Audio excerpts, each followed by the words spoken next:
semuanya. Wah, kita bersyukur hari ini kita bisa kembali lagi mau mendengarkan firman Tuhan. Nah, tapi sebelum itu mari sama-sama Ibu Yana ajak kalian untuk berdoa. Ya, mari kita berdoa bersama-sama. Tuhan Yesus, kami sungguh mengucap syukur buat hari ini. Tuhan memberikan kami kekuatan, sukacita untuk bisa bangun dengan tubuh yang segar, dan kami mau melakukan segala tugas kami Tuhan. Tapi sebelum itu Tuhan, kami mau duduk dengan tenang, kami mau mendengarkan firman Tuhan. Tuhan tolong kami, siapkan hati kami supaya kami sungguh-sungguh bisa mengerti apa yang Tuhan firmankan dalam hidup kami. Dalam nama Tuhan Yesus kami sudah berdoa. Amin. Nah, sekarang Ibu Yana mau ajak kalian untuk bernyanyi bersama-sama. Kita mau bersuka cita, memuji, memuliakan namanya.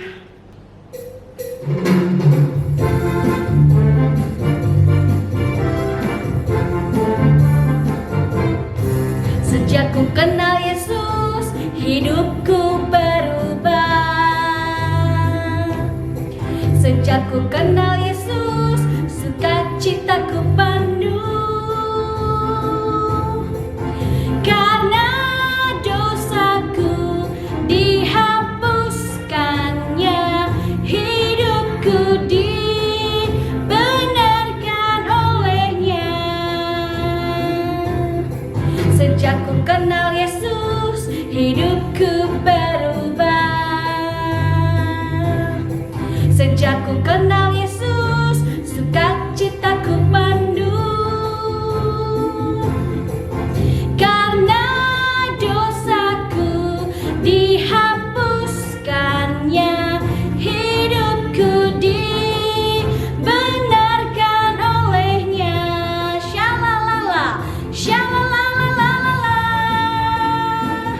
Terima kasih Tuhan. Syalalala. Hidupku dibenarkan. Syalalala. Terima kasih Tuhan. Syalalala. Untuk keselamatan darinya. Sekali lagi ya, kita nyanyikan bersama-sama dengan sukacita. Sejak ku kenal Yesus, hidupku berubah. Sejak ku kenal Yesus, sukacitaku penuh. Karena dosaku dihapuskannya, hidupku dibenarkan olehnya. Syalalala. Terima kasih Tuhan. Syalalala. Hidupku dibenarkan. Syalalala. Terima kasih Tuhan. Syalalala. Untuk keselamatan darinya. Lala. Terima kasih Tuhan. Syalalala. Hidupku dibenarkan. Syalalala. Terima kasih Tuhan. Syalalala. Untuk keselamatan darinya.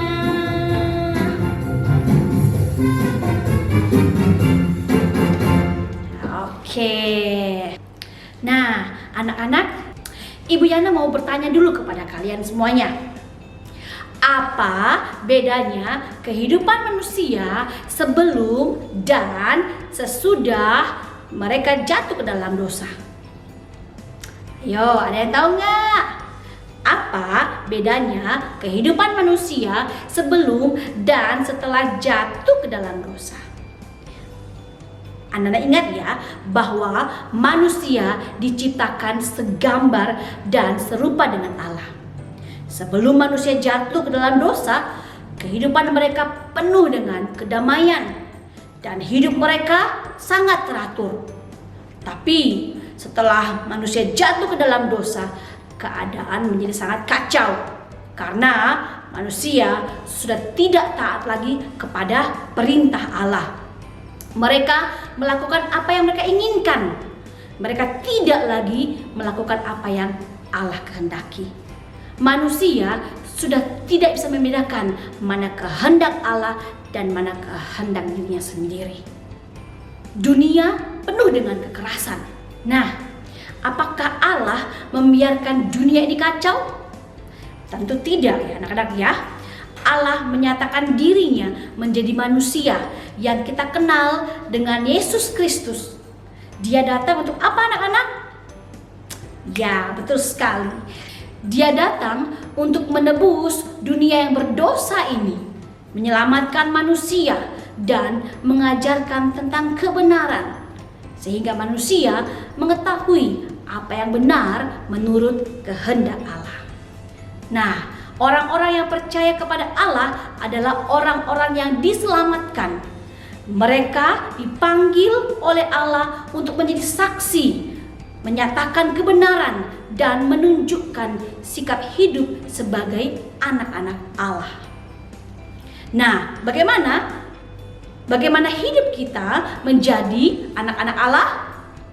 Nah, Ibu Yana akan mengajak kalian untuk membuka Alkitab kita. Kita akan membaca di 1 Korintus pasal 6 ayat 11.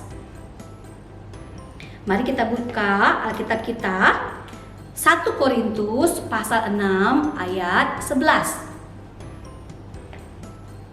Semuanya sudah dapat? 1 Korintus pasal 6 ayat 11.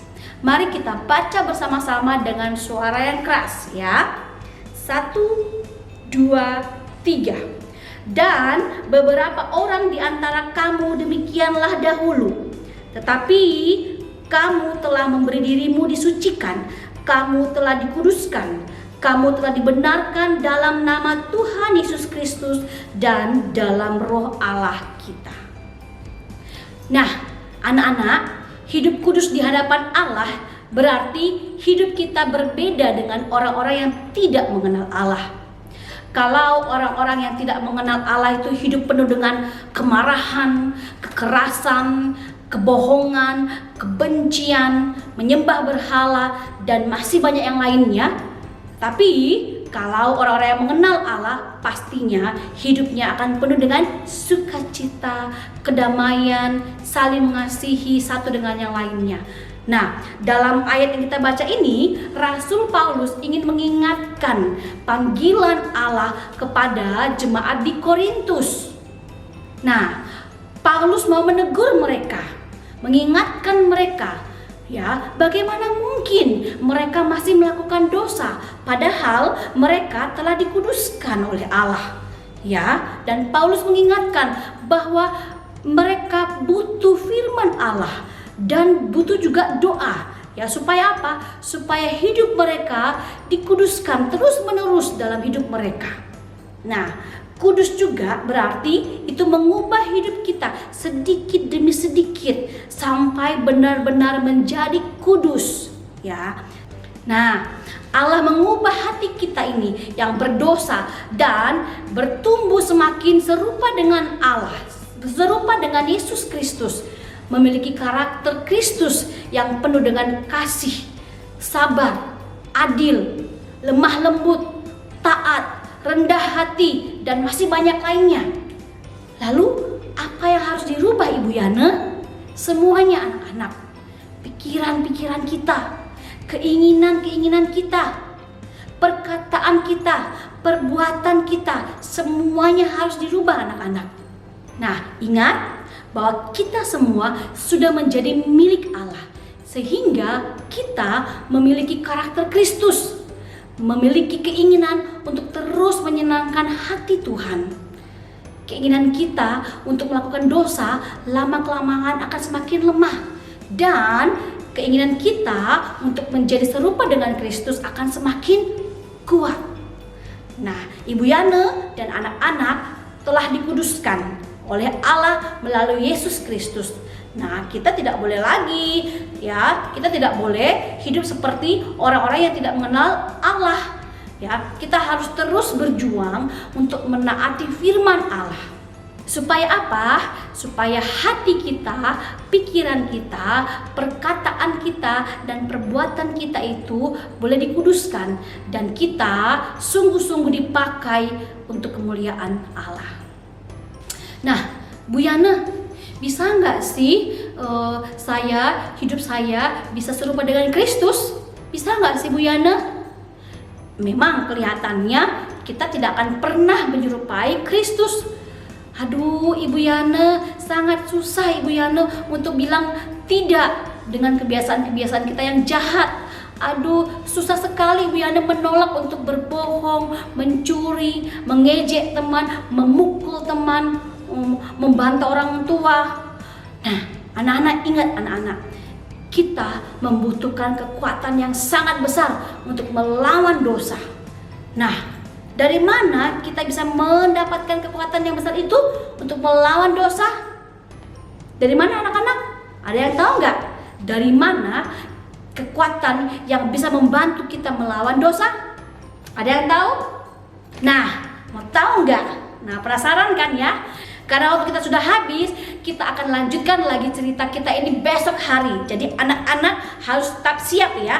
Jam 7.30 sudah siap dengan Alkitabnya, dan kita akan lanjutkan lagi cerita kita besok hari ya. Mari anak-anak, kita mau berdoa bersama-sama.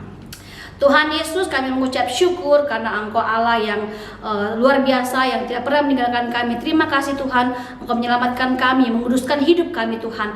Ajarkan kami untuk sungguh-sungguh percaya kepada Engkau. Ajarkan kami untuk selalu taat kepada Engkau Tuhan Yesus. Menguduskan hidup kami Tuhan, karena kami mau hidup kami memuliakan nama-Mu saja Tuhan Yesus. Berkati firman Tuhan ini Tuhan Yesus. Bila firman Tuhan ini menjadikan iman kami semakin kuat Tuhan. Dalam nama Tuhan kami sudah berdoa. Amin. Nah anak-anak, sekian devosi kita hari ini. Semangat untuk melakukan segala aktivitas kita hari ini. Tuhan Yesus memberkati. Bye-bye.